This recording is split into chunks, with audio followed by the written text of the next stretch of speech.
Question d'actualité aujourd'hui, spécial confinement. Je fais comment pour ne pas péter un plomb pendant les devoirs? Oui, elle n'a que 4 ans, mais elle n'écoute pas. Elle est capable, mais elle s'en fiche royalement. Bon, j'imagine que beaucoup de parents se reconnaissent là-dedans. Alors, les questions que tu peux te poser. Est-elle émerveillée par ce que tu lui proposes? A-t-elle un élan spontané vers l'activité? Et est-ce qu'elle prend du plaisir?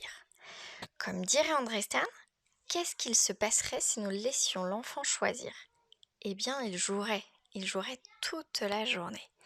Mettons-lui donc entre les mains un environnement inspirant, et il jouera tout en apprenant un tas de choses spontanément, en expérimentant par le jeu.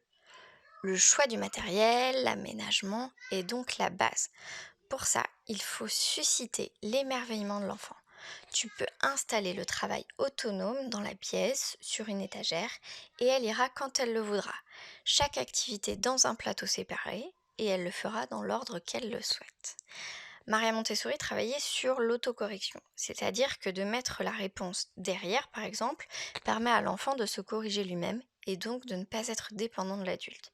Il n'y a pas en fait cette posture apprenant, sachant, pas facile d'ailleurs d'avoir cette posture d'enseignant quand nous sommes parents. Donc oublions ça directement.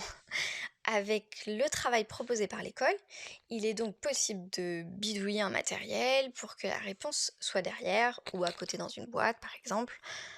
Et puis ensuite j'ai envie de dire pas de pression. C'est un contexte particulier, temporaire, et elle joue pas sa vie en ralentissant les apprentissages scolaires requis et attendus.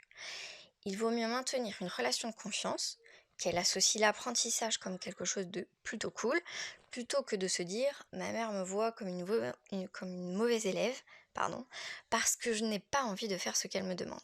Et donc de créer ce raccourci travail égal c'est nul.